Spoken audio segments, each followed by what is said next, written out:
Hello Ride-On people. Some subscribers keep saying to me, I've subscribed to your videos but I never know when your new video is coming out. That's because you haven't hit the bell.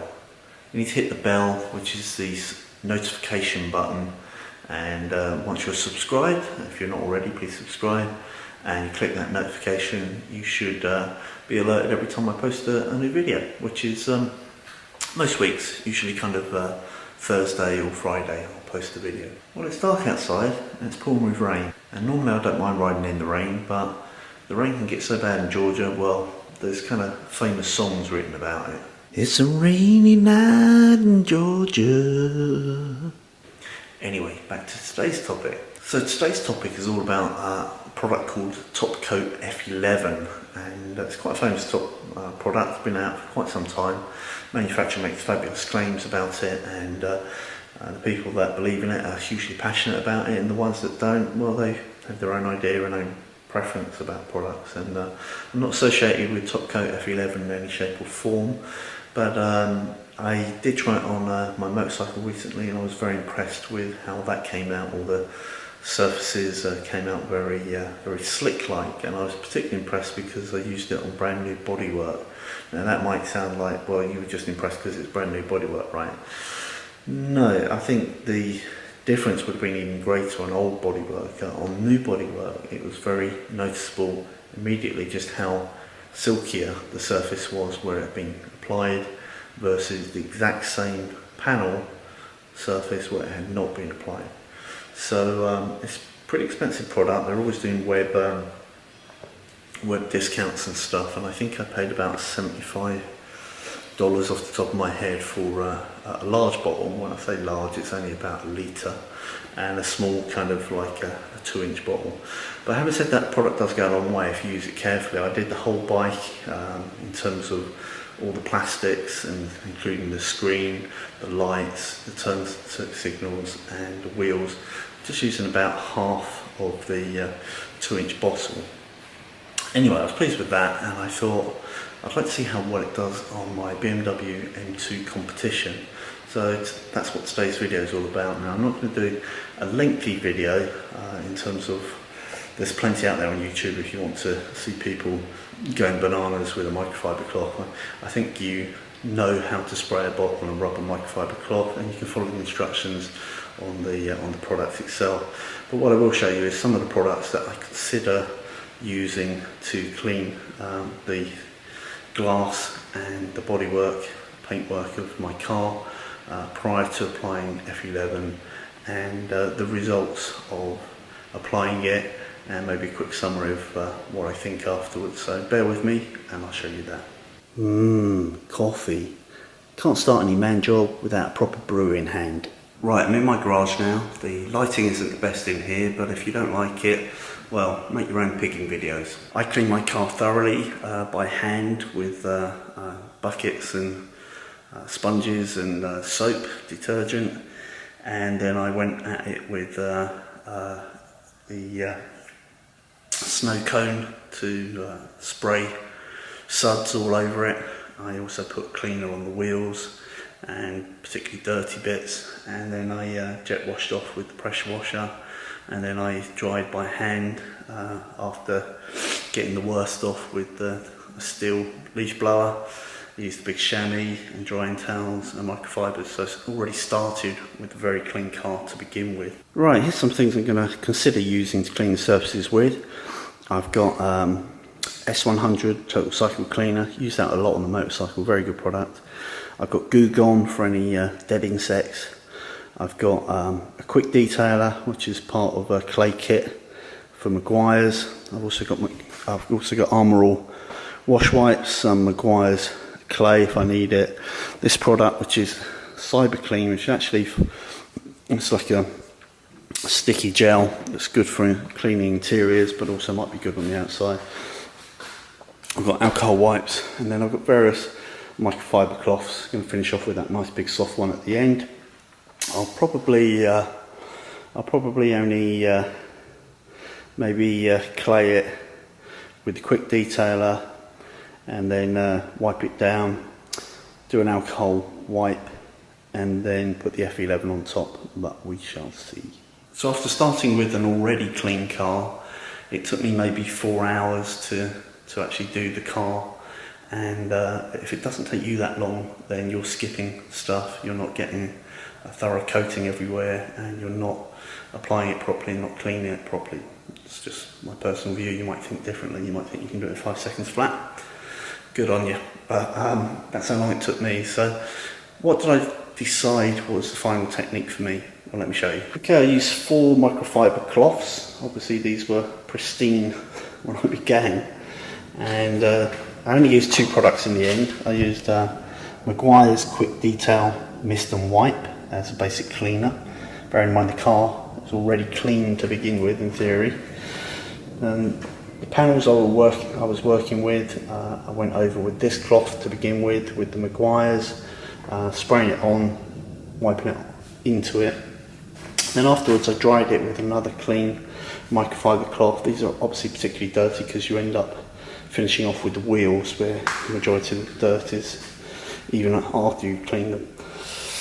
Then third, I'd move on to spraying the F11, and as you can probably see, hopefully the camera will pick it up, I've used about a third to do my M2 Competition, but bearing in mind I've done all the windows, all the mirrors, the mirror glass, inside the door handles, the door jambs, opened up all the doors, done everywhere basically, including the wheels as well, so not too bad.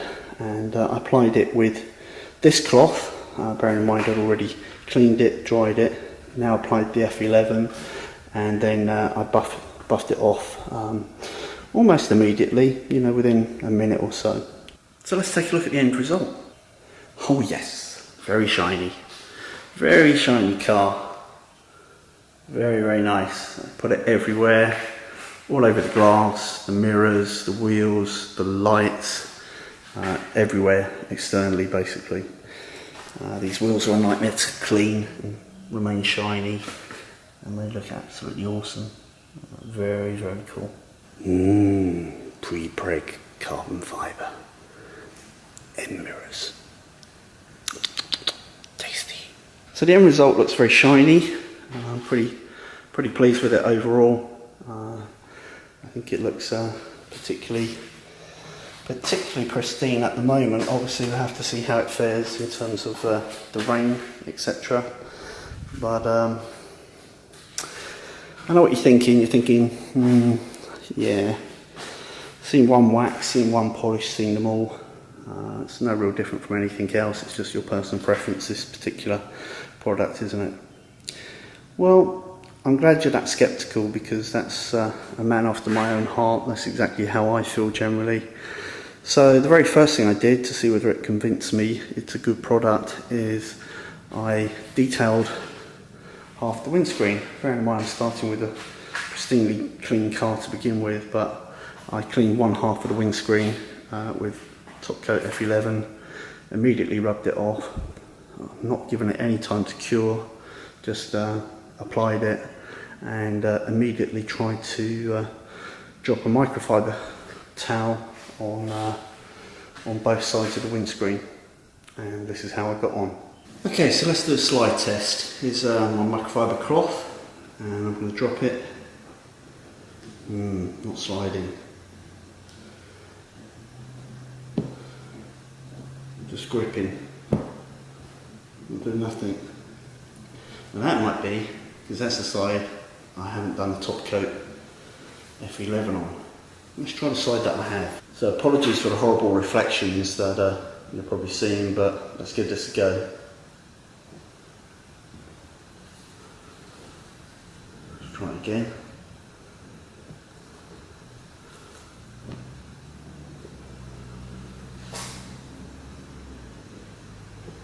You know, there's far too many products in this world making all sort of phantasmagorical claims, and some of them are from big manufacturers, and I'm not picking out anybody in particular here, but let's say Meguiar's, because I use a lot of their products. Let's say Turtle, another well-known brand, been around forever, and there's many others that claim that they have nano coating technologies, and they're General waxes now have nano specs mixed in, so no special preparation, no special treatments.